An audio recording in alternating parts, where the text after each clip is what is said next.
It is the end of an era. Jason Kelsey announcing his retirement today, so it's fitting that we start the week off on the Football Lounge here with that news. Obviously, Mark, storied career for him.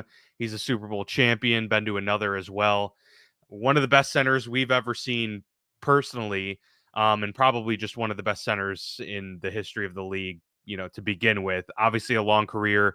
One of the most, athletic centers ever, too. That guy pulled all the time. So, yeah, just your reaction. I mean, for anyone who watches casually, even probably knows of Jason Kelsey because obviously not only being Travis Kelsey's brother, but he has had quite a footing in social media as well. Him and his wife Kylie, and they've been out and about, bringing their lives, public for a lot of people. So we saw it coming. I know they've had the documentary and things like that, and he had alluded to been thinking about retirement for a couple of years. So it doesn't come as much of a surprise, but your general thoughts here as we are officially, approaching a new era of an Eagles center, which hasn't been for about 13 years or so. My first thoughts are, like ESPN, Fox Sports, CBS, throw the bag at him. No kidding. He's electric. He's great to watch. He's great to listen to. He's, you could, if you put the right team around him, he's someone like you could build your pregame show around for the next decade to come. Fox has already got Gronk in there and kind of starting the next generation of, if you see Terry starting to wind down, Jimmy starting to wind down. Adding a guy like Jason Kelsey could certainly, be the future replacement for a Howie Long, and you try to keep building that crew and people like that. He's great. So I'd love to see that. That's my first thought. My next thought is, obviously thinking about his career, he's great. You're right. I mean, he's in our lifetimes of watching football since really religiously since about the year 2000. I think you'd have to make the argument he's probably the best center in our lifetimes. And there's been some really good ones. Kevin Mawai, Olin Kreutz, names come to mind in the early 2000s. Alex Mack, Sean Alex O'Hara. Mack. Yeah, that's a great one as well. Saturday was really good. Jeff Saturday, very good center. And Kelsey now, he's kind of built this brand bigger, larger than life. And, he's the type of guy that you just root for him because you hope now he's leaving the game at the right time where he's accomplished everything he really could besides that Super Bowl, that second Super Bowl ring. And he gets to still hopefully be able to, not have a million surgeries in 5 years from now. And is the man behind the tush push and so many iconic moments for that franchise. And there's something special about a guy starting and ending their career in one place. And we're going to talk about that coming up with the big story line with Mike Evans breaking this morning.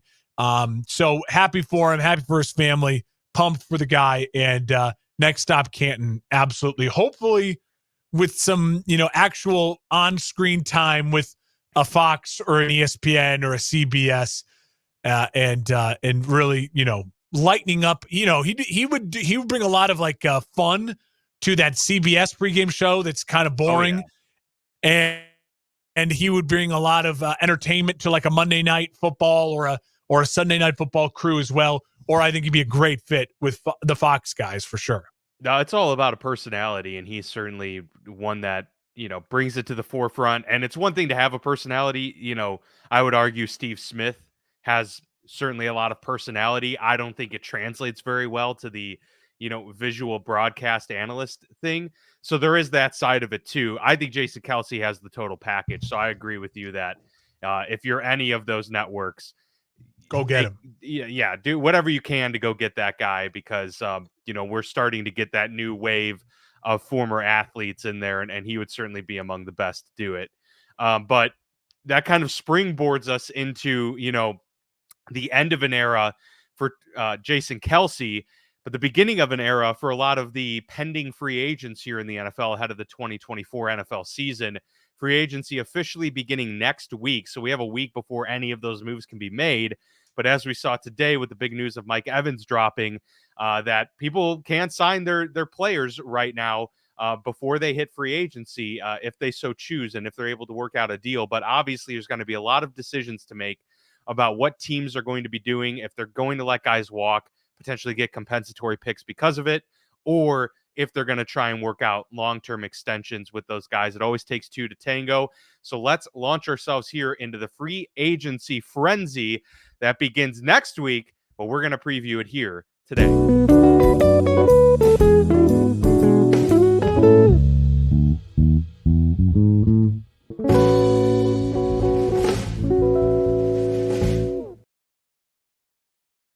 So the big thing, as you notice there, is we're going to discuss landing spots. What is best for a lot of these players and the potential teams that they could end up with?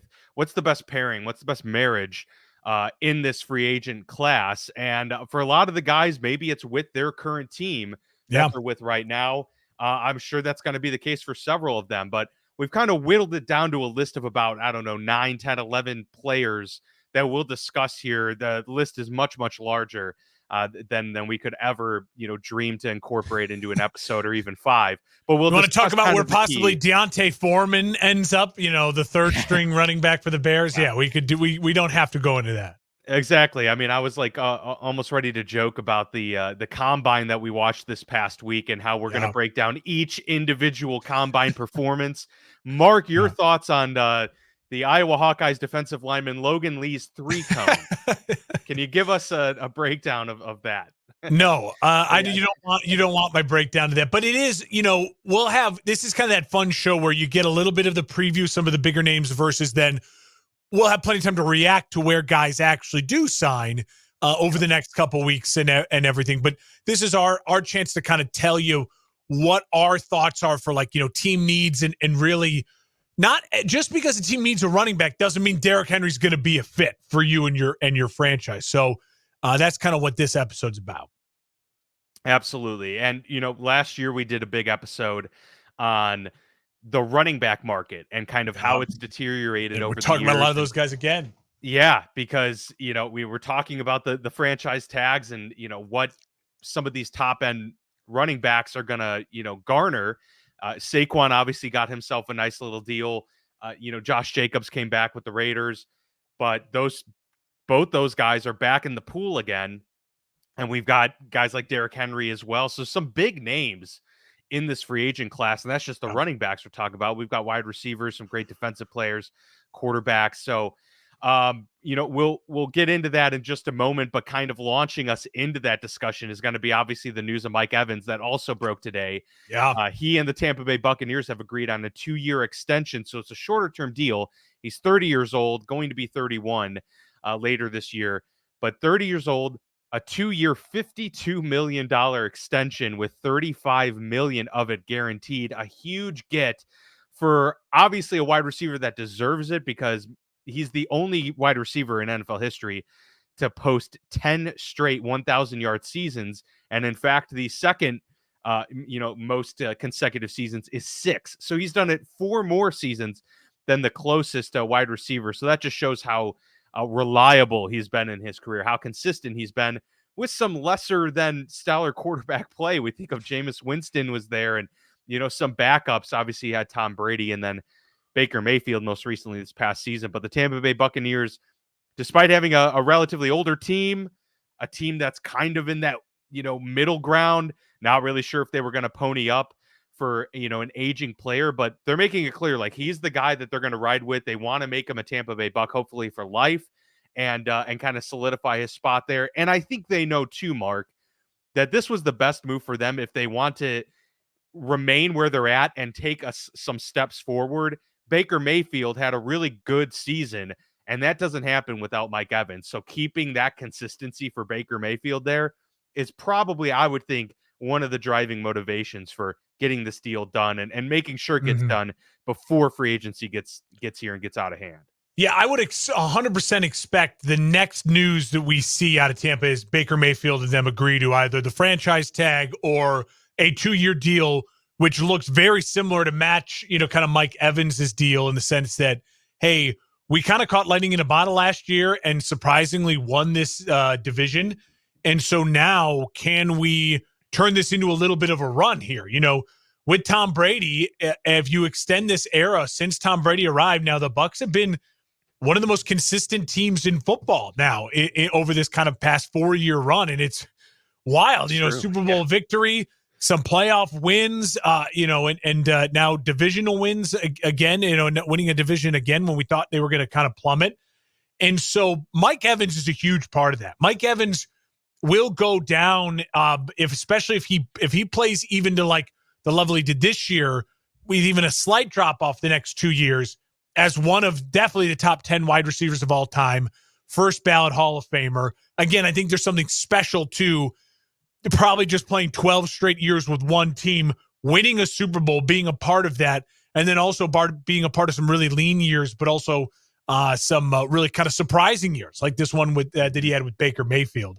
So if you're the Bucs at this point in time, you're kind of stuck, right? Like you had two options after Brady left. One was completely blow it up, and the other was to try to patchwork this kind of veteran team and stick together. They went with the patchwork, which I think we both kind of thought was the wrong play, and they proved us wrong by winning the division. Now, do we think the Bucs are going to be a Super Bowl contender last year, this year, next year? No, probably not.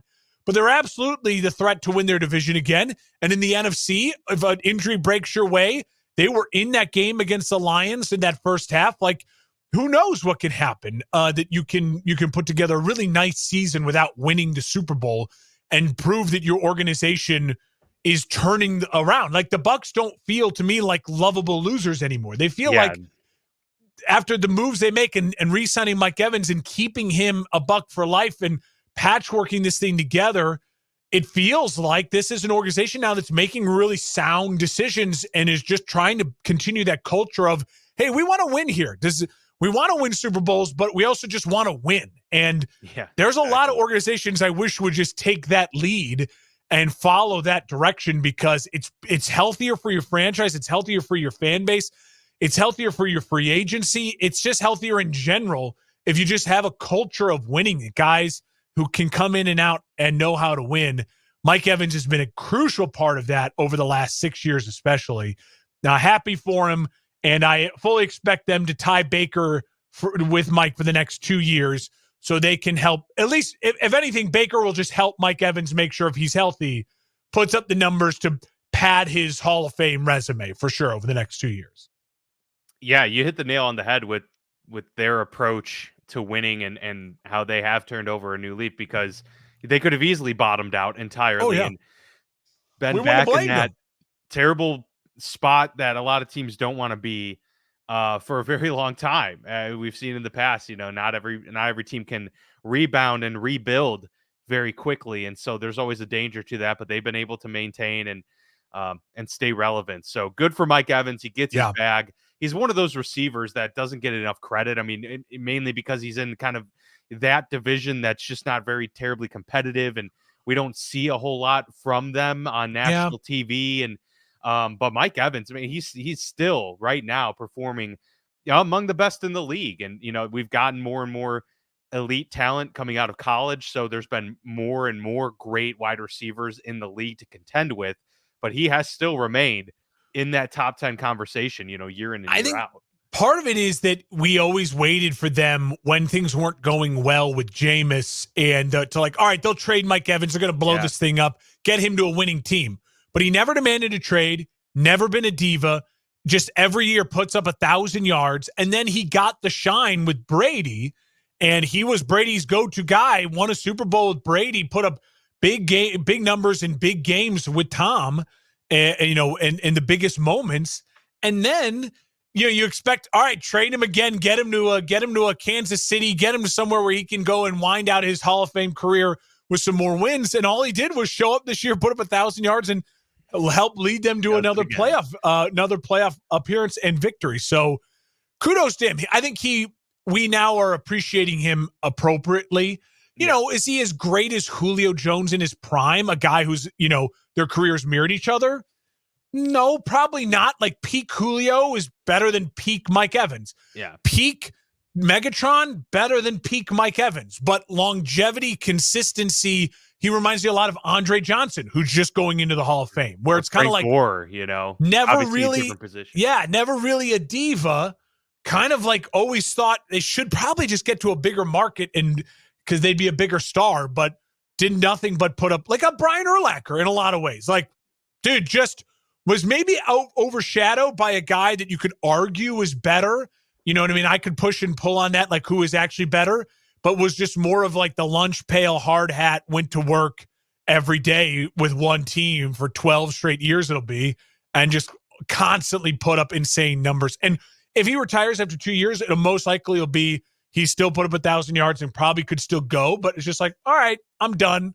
You know, unlike Julio Jones now that has bounced around from Tennessee to Philly to Tampa and just kind of like had a weird end to his career.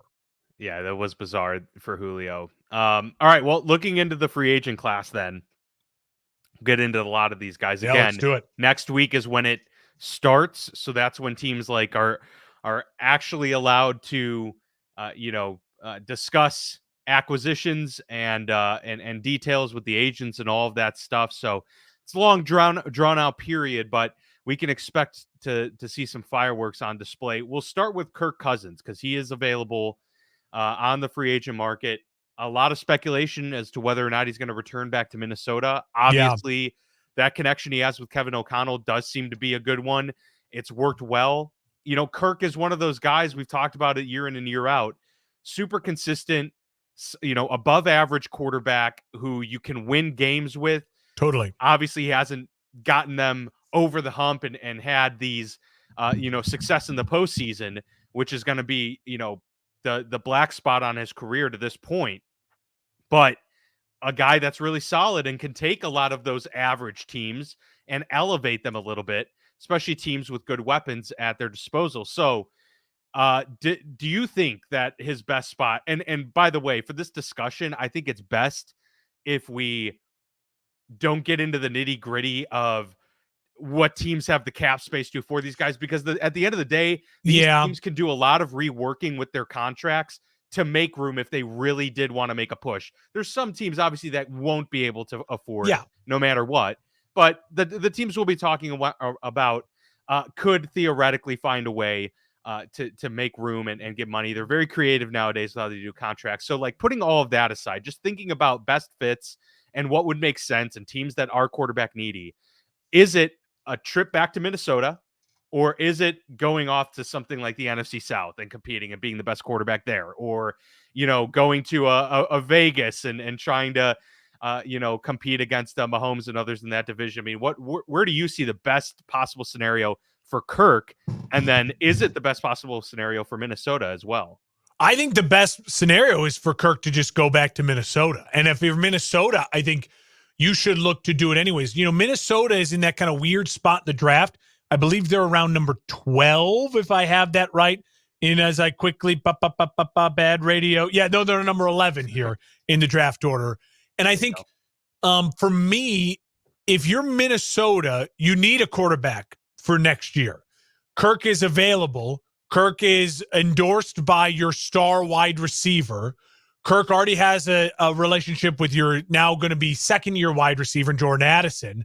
So he's got the connection with all of your weapons. He's got the connection with your head coach. Obviously, you're trying to improve your roster. Minnesota is not the type of team right now that can give up all their picks to go get a quarterback. They need to help flush out this roster. They need to get more picks, honestly. So if you're Minnesota, I think the smartest thing you can do is you re-sign Kirk Cousins to a 2-year deal that's heavily front-loaded. It's basically can be like a get out after 1 year type of deal for you and Kirk. But if you want to keep him for 2, you make it work. And you can then draft a quarterback at that 11 spot or in the second round if someone's falling. And that way you have Kirk and you just say anyone that is going to be out of that top 5 region, a lot of those guys I think would benefit from sitting for a year or 2 years anyways. And I think if you have Kirk, Minnesota fans and Vikings fans, they're going to be able to just say, hey, we'll run it a year with Kirk and let someone sit and learn behind Kirk and go that way. If I was Kirk, the only other places I would test the waters for, if they were really throwing the bag at me, willing to give more money than Minnesota and really maybe like a longer deal, would be teams in the NFC. I would avoid the AFC like the plague. I think he's smart enough to know I don't want to go and put myself on a Raiders team. You know what I mean? On a Patriots team where you're the fourth, you're definitely the fourth in your division. You're going up against, every single team as an all-pro or a stud young quarterback. So I would look to then the NFC South as a possibility. Can I get my way to Atlanta?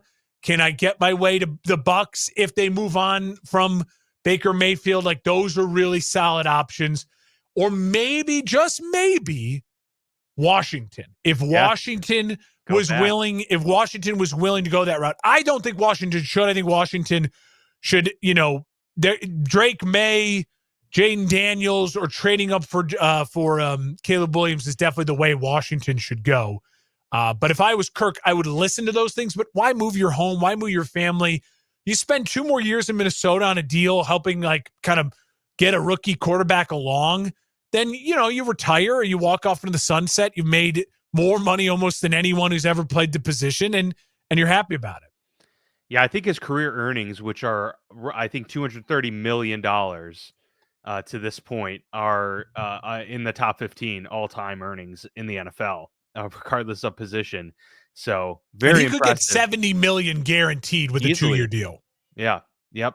And he's probably worth it too. That's the thing, is that it's the hard decision. $35 million for Kirk Cousins right now is a bargain. I mean, you're paying Dak 45. I mean, $50 million. It's crazy.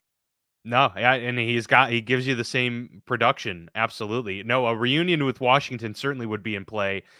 Even if they're going to go get a Drake May, maybe there's a possibility where Washington wants to take the route of letting their quarterback, sit behind a Kirk Cousins and learn from him for a year. And I mean, that's a possible route you could go. It's a lot of capital and you want to get these guys experience, but I do feel, not to shift away from this conversation too much, I do feel that sooner rather than later, the NFL is going to start to have that pendulum swing backwards. We've had a lot the last 5, 6, 7 years of quarterbacks playing really early in their rookie year.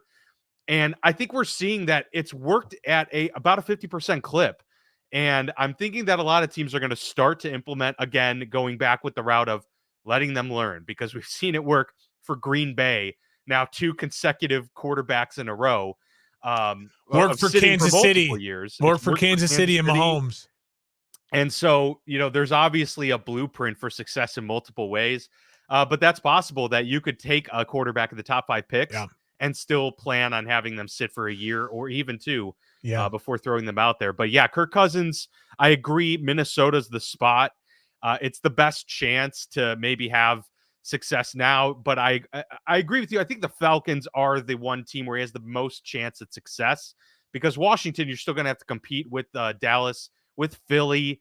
And I just don't know how ready that team would be, even with a Kirk Cousins at quarterback. Whereas you put him in Atlanta, yes, their defense has struggled, but they just bring in Raheem Morris, who you'd think, maybe can have a quick turnaround with that defense.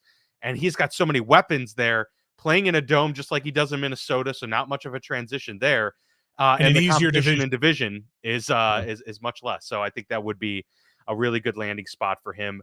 But Minnesota, for the both of us, seems to be the top spot. Let's talk about Josh Jacobs. Obviously, a really good career so far at the running back position. That position has been devalued year over year, where we're seeing undrafted players routinely having success, depending on the system. But obviously, Jacobs is one of those rare guys that's just really talented, really solid, and he's been consistent and has shown that he could be a star at times in this league. It seems, Mark, that Vegas is probably ready to move on from him. I would be surprised if Vegas, goes and tries to. They just have a lot more that they need to address, and I think they have Zamir White, who is a talented running back, and we've talked about it. You can find some guys in the draft and just build it up that way. They've got more issues to kind of address right now, and I think best for Josh Jacobs would be to move on to a team that's more ready to just win now. Yeah. I think there could be a lot of candidates for that. And now we're moving away from really the true only, one running back in your system type of guy. So could Jacobs be part of a dual backfield? That's certainly possible. I could see Philadelphia being a really attractive landing spot for him, despite, they didn't spend that much money to get DeAndre Swift there, to get Rashad Penny. Swift certainly had a good season. And Swift's a free agent now. and he's back in the pool. So do they bring him back? I'm not sure. But if they're planning on only going with Rashad Penny and Kenneth Gainwell, it can work. But I think Josh Jacobs would fit what they do there really well, and that could be an interesting landing spot for him. There's quite a few others, I think, but that's one that kind of jumped out to me, right off the bat. So for me, my gut tells me if I'm a GM right now and I'm evaluating all of the available running backs, which we've been told they could still be tagged. There's the last minute possibility of a tag here. Today's the final, or tomorrow's the final day for tags. But in my opinion, Josh Jacobs and Swift are the only two running backs I'd be really looking at giving like a 3-year deal to. They're both 26, 27. So they're kind of in the middle of their prime. Maybe, a 3-year deal by year 3, it's a little depending on the injuries. But they're both, to me, Swift and Jacobs, 3-down backs who are capable of doing everything you want a running back to do: blocking, tackling, running, catching, all the they have all the tools that would be worthy of a full 3-year deal. A lot of other guys, Henry, Saquon, AJ Dillon is going to be a free agent. Like 2-year deals feels right. Like a David Montgomery, 2-year, $10 million a piece. I can live with that. And, can I squeeze all the juice out of you for 2 more years? So that being said, I would try to bring him back if I'm the Raiders. You're trying to compete in a division with a Chargers team that we fully expect to be way more buttoned up and way more efficient next year, and a 2-time Super Bowl defending champion Kansas City Chiefs. You want as many weapons as you can have. And Josh Jacobs is still a really great weapon. But if they're not willing to do the 3-year deal and they're just ready for out of a clean slate, if I'm Josh Jacobs, I have another NFC East team in mind, and that is one where you can put a star on his helmet and be a star in Dallas. Dallas loves stars. They love to sign free agents, spend money on just the running back position. Josh Jacobs, I think, is the premier back available right now, again, that you'd give a 3-year deal to. 3 years, $13 million, $14 million a year to. Jerry Jones loves the sound of that. And if they're going to re-sign Dak and spend big money on Dak, giving him a true 3-down back again, unlike Tony Pollard, who's about to hit a free agency, is definitely the way to go to support Dak. He plays better when he has a real, absolute stud 3-down running back. And Josh Jacobs is the best one available, in my opinion, in free agency. That's the only one that kind of gives me pause with Dallas, because my thought is Josh Jacobs and all of these running backs that we're going to be talking about here are better than Tony Pollard. But Tony Pollard is pretty decent. He's a good running back, I'd say. He's not spectacular. He's not, overly special in the realm of the, his contemporaries. But if you're Dallas and you're willing to let him walk, only to just basically spend more money to replace him with a slightly better, or even maybe substantially better player at the position, I don't know. It doesn't. It seems like they'd be better suited to spend that money elsewhere, especially on the defensive side. It's fair. I push back a little in the sense that I agree that Dallas loves to spend money on their own. Like, Dallas loves to reward their own guys. Yeah. And Jerry loves that. But I also think Jerry loves, a star and a big game hunting. And look what I did this offseason. I went and got the best back. Now, they certainly could. I agree with you. It would make sense for them to just draft a running back, go get a Blake Corum or someone and just really build that offense again from the running game position up. But I think Dallas also, they had such an embarrassing exit in the postseason, and they were so overwhelmed offensively, and Dak looked so overwhelmed. It would make, if I'm Josh Jacobs, I'd love to be in Dallas, the star and the helmet, the money that would come along with that, the exposure. And I think you also, if you're Dallas, you're the coaching staff, you could justify to Jerry, spend the money. We need to help Dak. So it's kind of my dream location for it. It'd be a great talking point for us throughout the season, Josh Jacobs in Dallas. As we move on to Saquon Barkley and talk about his landing spots, I will pose one more landing spot for Josh Jacobs, because it's the spot that I think would be really good for both him or Saquon Barkley here, and that is the Minnesota Vikings, who I just noticed on Twitter here officially announced that they have released Alexander Mattison. So they're really down to Ty Chandler as their one running back. Yeah. And, he did play well at the end of the year. He got a lot more playing time. Madison was hurt, and Chandler, worked out well. I don't know if they consider him a full 3-down back, and so they're going to want to bring more into that room. Now, whether they do that through the draft or free agency is yet to be known. But, I mean, we talk about Kirk Cousins going back to Minnesota. Yes, they need a lot of help on defense. But if you want to, further surround him with some talent here, he had his best years. They definitely took a step back in the running back department last year, and they struggled to run the football effectively without Dalvin Cook. You bring in a Saquon Barkley here or a Josh Jacobs, takes the pressure a little bit off of Kirk.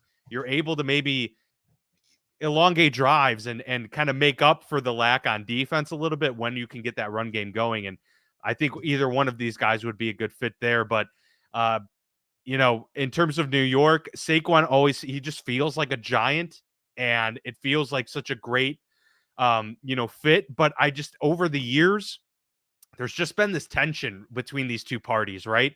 And Saquon is such a unique talent that it's kind of like Bo Jackson, where it's like any moment he could have he's so extremely athletic that he could have an injury because of how athletic he is, right? Yeah, That's how Bo Jackson went out. Like, most guys would have fallen on that tackle, but he was so strong that he powered through and almost broke out of this arm tackle only to just basically separate his leg from his hip.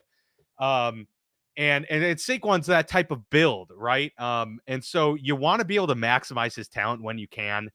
And it's just not going to happen in New York for Saquon in terms of winning. Like, it's just they're still a ways away, I feel, even with Brian Daboll there, and they've got, quarterback locked up for a lot of money.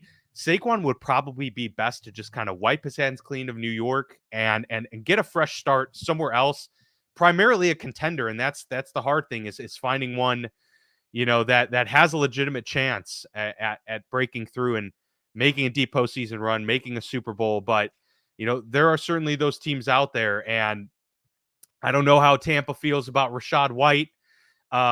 But man, Saquon would be great in Tampa. I could think of, it wouldn't be great for Saquon, but Carolina could sure use a star running back to help ease things on Bryce Young. So there's a lot of places that Saquon could fit, I believe. But do you have like a spot in mind that really sticks out? Well, there's a ton. I agree with you. There's a ton. I mean, Minnesota, Dallas, we just said it. Staying in New York, I mean, they need him. You need to make Daniel Jones work. He works better if he has Saquon Barkley. The Rams, I think the Rams would be a great destination for Saquon to land. A competitive team that Sean McVay could absolutely get the most out of Saquon Barkley with that young, improving offensive line that the Rams have put together.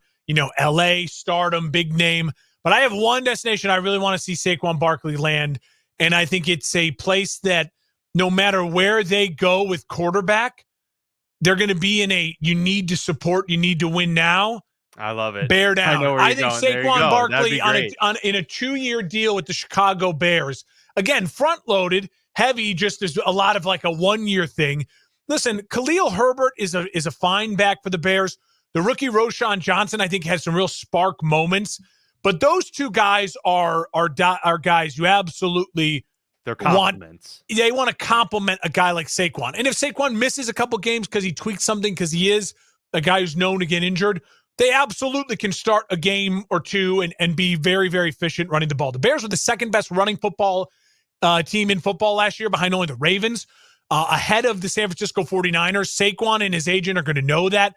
Going from New York to Chicago, big market, they're going to know that. He knows the branding with the Bears, with Walter Payton, Gale Sayers running the football defense. They're going to know that, too. It all works in the Saquon kind of legacy. He also knows that if he's going with Justin Fields, him and Justin Fields and DJ Moore, like, that's sick.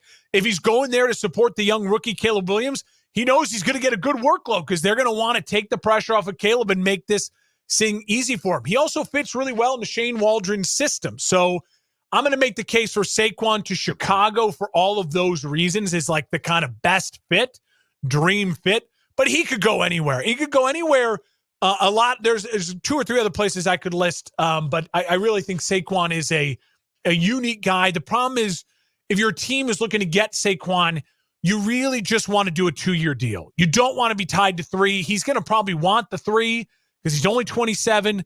I just would have a hard time pulling the trigger on a 3-year deal with Saquon because that last year feels like you're screwed. Like you are, as an organization, going to have to cut him or do something. But if you're that desperate to win next year, you might give him the 3-year deal just to get him into your building so you can win next year.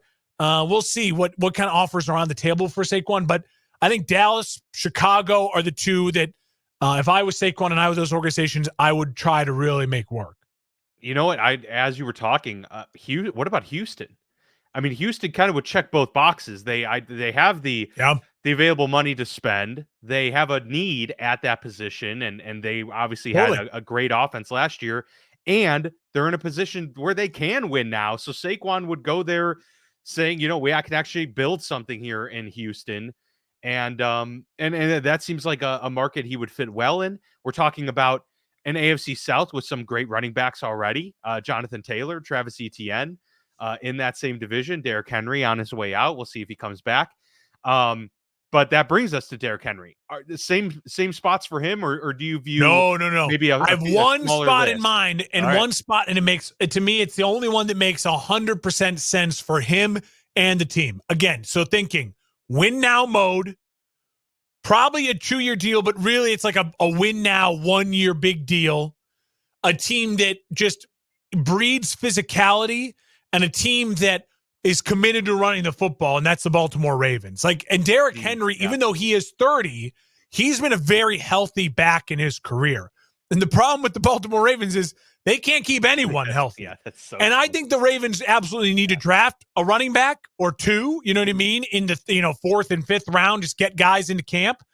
But if you give Derrick Henry a 2-year deal that's really a big 1-year front-loaded deal, him and Lamar Jackson, I mean, think about in the 4th quarter, as a defense, having to have already done 12, 15, 20 carries with Derrick Henry, middle of the 4th quarter, you're getting beat up, and then all of a sudden you got to go tackle Lamar Jackson in space. You're done. You're toast. Yeah, I think it's a match made in heaven.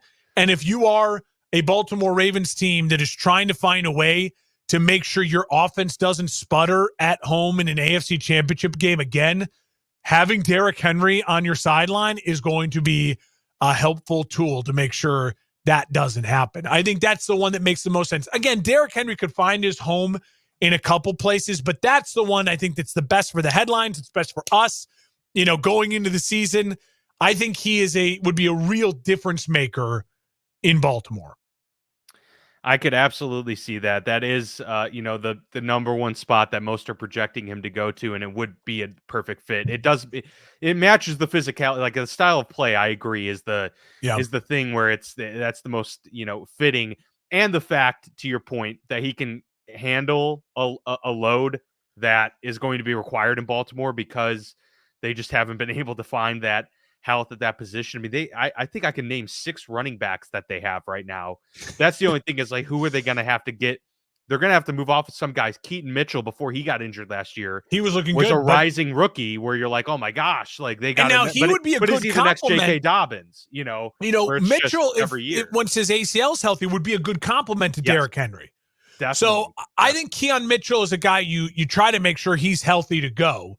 You draft someone in the 3rd, 4th, 5th round who's just an all-around back who you could kind of replace Gus Edwards with, who could block, who can catch, a solid 3-down back, and then you just go sign Derrick Henry with the hopes that you can get one more 1,500-yard season out of Derrick Henry on your way to another AFC North, title. That would be epic, man. The Baltimore Ravens would be a huge force to be reckoned with. Let's go back to Chicago. Jalen Johnson, top cornerback, by many accounts on the market. Obviously, L'Jarius Sneed among that group, but Jalen Johnson, a very talented corner. I know a lot of reports are indicating that the Bears are wanting him back, and they're trying to get that deal done and in place. It does seem like the best fit for him. There's a lot of teams that could use cornerback help. Of course, that's a premium position. If it's not Chicago, which to me, he should go back to Chicago and I think it's great. Yeah. Lost the Chargers for me seems like another spot because they've been a team that's really been chasing that cornerback position and spending a Yep. lot of money at it. But he's like, they've been spending a lot of money for guys that were just a little bit older, right? Just outside of their prime. Jalen is entering. Jalen's a guy where, like, you're going to get ROI on this. You're going to get the return on investment for Jalen Johnson. So, yeah. If I'm the Chargers, whose defense really, really needs to be overhauled in many ways, John Harbaugh would certainly like to have him some Jalen Johnson there. But I will say again, like Chicago, you got to find a way to keep that guy there because he's a super talent, and it's hard to find elite corners in this league. Absolutely. He's not leaving Chicago. They'll tag him or sign him. He's not going to leave. But if he does leave, look for the teams that are willing to spend on defense. So teams that historically value defense and are willing to spend. I give you another name that's got some cap space opening up. That would be New England, kind of pairing him with Gonzalez that they drafted last year in the top of the first round. So just teams that are willing. I wouldn't mind Pittsburgh. Him and Joey Porter Jr. would be a great duo. Teams that are willing to spend money historically on defense because he's going to he'll be either the number one paid corner or right there top three. Like he might reset the market, and so I think it'll get done in Chicago. And I'm okay resetting the market with a guy like Jalen Johnson because we already know at this point in time you're not paying your quarterback at minimum for at least 2 years in Chicago with whatever direction they go. Would you prefer a franchise tag or a long-term? No, just get a deal. Get it done. Just get it done. Because I want him. I want him committed. Again, this Bears team. You want him a part of this next iteration of Chicago. No matter what the Bears do at quarterback, next year they have got to make a wild card or be right there until the final game. Like they can't have it even to where it's this year to where, you kind of use a turnaround. Like they have got to be a 9-win team. Or if they have a rookie quarterback, they could be an 8 or 7-win team, but you got to see real improvement. And part of that is going to be Eberflus and his defense building on the late success in the season last year. So you cannot let Jalen Johnson go anywhere. You've got a homegrown talent. Remember, the Bears took a flyer on him because he was injured coming out of school, and he would have been a first rounder if he wasn't injured. So it's like you're seeing what they saw, and it's paying off. So now pay the guy. It sucks, but again, you're not paying your quarterback. If you pay your elite pass rusher in Sweat, you pay your elite corner, you've paid the middle linebacker positions, you're set. Like your defense is now set and paid for. Fill it with rookies and young guys, and then focus on building up that offense. I like it. Yep, absolutely. I am in agreement with you there. Let's go to the best edge rusher in this class, Brian Burns. Dominant player. Obviously, Carolina had their opportunity. We've talked about it on the show a couple weeks ago, how Carolina had the opportunity to get multiple firsts for Brian Burns just a couple years ago. And so to come around here where he's a free agent and potentially lose him for nothing seems like just a huge no-no. So if you're Carolina, it's almost like, to save face, you just got to sign this guy and keep him there. Obviously, he's a superb talent in its own right. So if you're a team like the Panthers, you don't want to keep getting worse. You want to start getting better.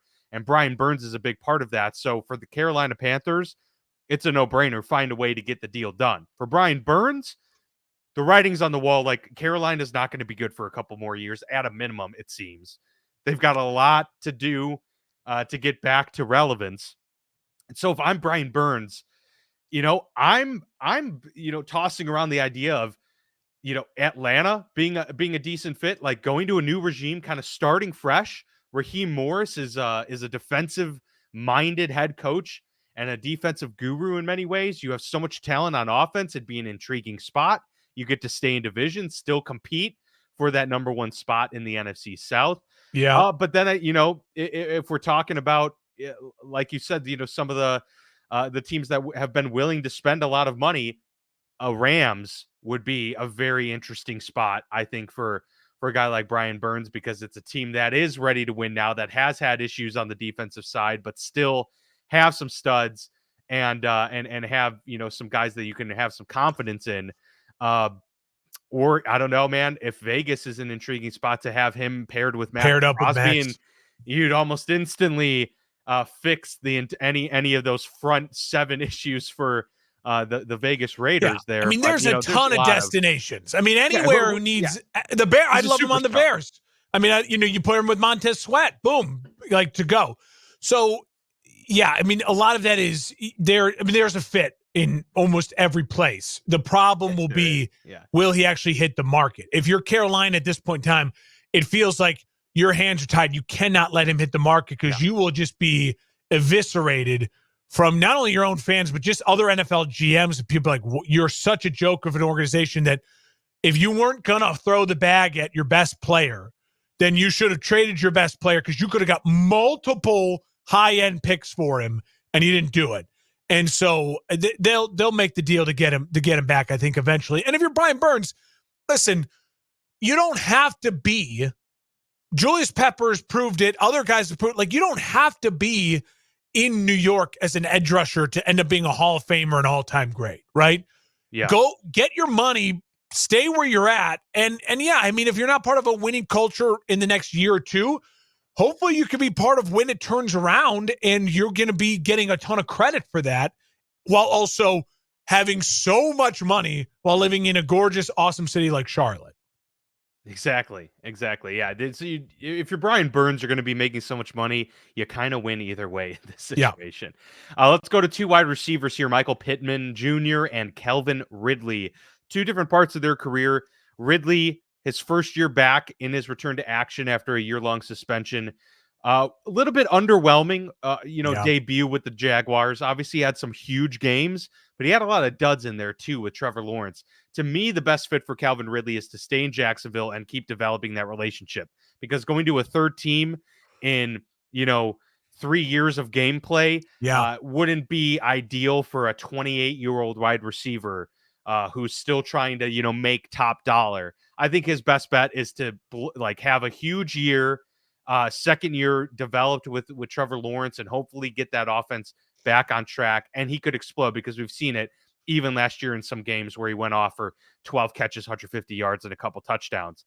For Michael Pittman Jr., I think staying would be super, beneficial. Obviously, you're the number one guy guaranteed. You're going to get the targets. You have a healthy run game, and you have a quarterback with a huge arm. But there's a lot of question marks surrounding that passing game and what's going to go on with Indy. You like Shane Steichen, all of that. There's obviously a lot to like, but there are questions at the quarterback position. So if I were to posit a couple other options, I'll go back to the Chargers, because this is a team that has had so many wide receiver health issues. Yeah. Now maybe you're not going to be the number one. It's still Keenan Allen's job there. But what a pairing, I don't know how they feel about Quentin Johnston, because obviously he didn't have a very good rookie year. Do you just go and get a guy like Michael Pittman to kind of patch that up and just have your starting three locked in place? He would obviously be a fit in a lot of places and do really well. I think your Chicago Bears would be a really nice spot for him. He would complement DJ Moore's style very well, be a true X receiver on the outside. But I think the most likely scenario here is that Indianapolis is going to either tag him or re-sign him. And the same goes for Ridley. I think he's coming back to Jacksonville. But hey, maybe what if they swapped? You know what? Jacksonville could use Michael Pittman Jr. That wouldn't hurt. I will say this. The wide receivers like this have to be a little careful, in the sense that there are so much talent in the wide receiver world now. And it comes out of the draft every single year. I mean, they're already talking about having another 5 wide receivers in the first round this year. I mean, so they're becoming a little bit of a dime a dozen. Go find your guy. Puka Nacua was a 5th round pick. Like, you go find your guy and turn him into a star. And so if your offer, you feel like, well, that's pathetic, I'm worth more than that, be careful what you wish for. I mean, look what happened, how quickly guys like Juju Smith-Schuster, they fall off the face of the earth.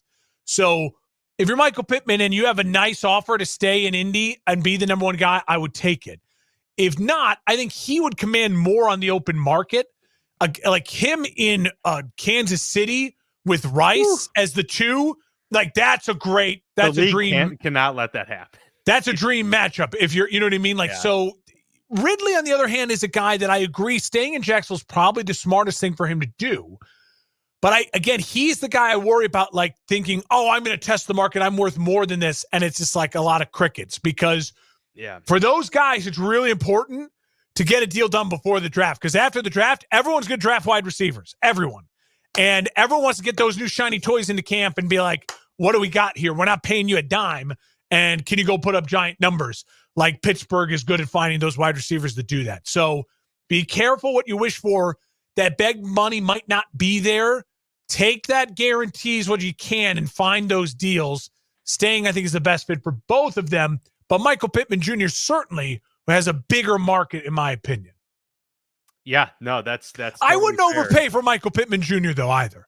Like I'm not willing to give him, 50, 60 million like guaranteed in that realm, unless it's over a longer period. He's had some injury problems. And again, I just think wide receivers now are a position where, like, kind of like running back, you can find a good wide receiver. You can find someone in the draft if you trust your scouts. Absolutely. The only benefit that wide receivers have is that you can be a star. You can have multiple stars on your team that excel. It's very hard to find two dominant running backs on one team and that produce in that way. True. So that's why wide receiver might take a little bit longer to fade out. But I agree with you. That bubble's going to burst at some point, just like the running back market did, because there were so many quality options in the draft and even, undrafted for that matter. Let's go to 3 defensive linemen to round out our conversation here. Josh Allen of the Jaguars, Chris Jones of the Kansas City Chiefs, and Justin Madubuike from the Baltimore Ravens. Now, for most of the players we've listed here today, outside of the running backs, we've thought that returning to their team is in the best interest of the team, and in most of the cases in the best interest of the player too. I think that's probably the case with these guys as well. Absolutely. But if Kansas City isn't going to be happening for Chris Jones, which I start to think, like, we'll see kind of what they're planning to spend on wide receiver, and if they're trying to spend a lot, there might be this might be a divorce that's pending. If that's the case, and it would suck for Kansas City fans, but I think Chris Jones going to Buffalo would be a huge asset to both Buffalo and for Chris Jones. You're in a very similar position where you have an offense that could really help bail you guys out. We know Chris Jones, smartly, I'm not saying this pejoratively, wisely, chooses his moments throughout the season of when he needs to come up big. We saw it in the Super Bowl too. Yeah. Buffalo is a place where you can do that. You can afford that because your offense is going to be scoring so many points. You don't need to be, oh God, we need to get a stop at you. Like Pittsburgh's defense last year had to get a stop every time they're out there. Your offense is so bad. So Buffalo would be a fantastic spot, or even maybe like a Detroit where, now you go to a dome and you're with a Super Bowl competitor. So yeah, I think Chris Jones would be a great spot there, and Justin Madubuike as well in those two spots. Buffalo or Detroit, I think, would be great fits for them. But Baltimore, you have to find a way to get Madubuike down. Like he's a homegrown kid. We've talked about it. Win now. You're in there. Win now. I wouldn't kill Kansas City for not retaining Chris Jones, to be honest, because he's a lot of money. He's getting older, and I get it. There's other areas, and they've shown before that they can win without superstars at other positions outside of quarterback. So I wouldn't kill Kansas City for it. I would kill Baltimore for it. And for Jacksonville, you just can't afford to lose good defensive players, period. So that's my rationale for that. Yeah. No, Josh Allen is, again, homegrown, and he's a very, very good at rushing the passer. And in the AFC, you cannot afford to lose a guy you can get after the quarterback. I agree with Baltimore. Same reasoning, homegrown. He's just now peaking, and you've been paying him nothing, and now he's the anchor for your defense, which was one of the top in the league. And again, you can't afford to lose pieces to that if you're trying to win now, and the window is open now. And for Chris Jones, I agree. Chris Jones is one of those guys that, again, like Brian Burns, if he hits the market, there's not a bad spot for him because he's going to be getting paid. He doesn't have any pressure to win. He's already got his rings, and he will instantly make that team better. But the smartest thing in the world to do if you're Kansas City is to stay there. And if I was Chris Jones, at this point, I probably would take a little bit of a pay cut to stay in Kansas City. Life has been good. You've been eaten. And your chance to be a Hall of Famer stays higher if you stay in Kansas City. If all of a sudden you go and take way more money and just disappear in Indianapolis for the next 3 years, am I going to like, oh, Chris Jones, is he a Hall of Famer? Is he not? What are his stats like? Where does he line up? But if you stay in Kansas City and you're playing in big moments, have another big sack in a big game for a Super Bowl and, win another ring, like, then yeah, the dude's like an easy in our heads, like, oh, that guy's a Hall of Famer. Even if his stats aren't Aaron Donald like, so. And I'm curious to see which route he goes because, last year we did see him say, I'm willing to, sit out to get my bag. But he did eventually. I'm wondering if this year maybe he's taking a different approach of saying, okay, this is more about legacy for me now. I want to get another ring. I want to move forward with this dynasty. So that's a good point because that is a motivating factor for a lot of guys, even if they are more and more so inclined to constantly break records and break the bank. Guys made a lot of money. Maybe he is willing to take a slight hometown discount to win another title. Absolutely. Yeah. All right. I have one more name I wanted to throw at you from that wasn't on our list. And I just thought to myself, this is one of those, it's not as big of like a maybe a signing if a Mike Evans had gone somewhere or Kirk Cousins signs. But this is a team that, again, I just think they have to look to find ways to add unique pieces on 1-year deals that keep them at the top of the mountain. The Kansas City Chiefs. If I were to tell you this name signs with the Kansas City Chiefs, your reaction would be probably like my reaction would be like, oh shit, that sucks. They're going to be so good. Like they're going to find a way to make that work really, really well. And that name is Austin Eckler. Like they have Isaiah Pacheco, right? Clyde Edwards-Helaire is a free agent. I think you bring back Helaire if you can on a nice deal as a good compliment to Pacheco. But if you can get an Austin Eckler on like a 1-year deal that is very much like a prove it Austin Eckler and like come win a Super Bowl, just think of him in Andy Reid's system. Like that's going to annoy the shit out of me. That's going to be one of those, you're like, how, why did we give him that? Why did they get him and that tool? And he won't be a Chief for life. It'll be like a 1 year and then he wins the Super Bowl and he's gone.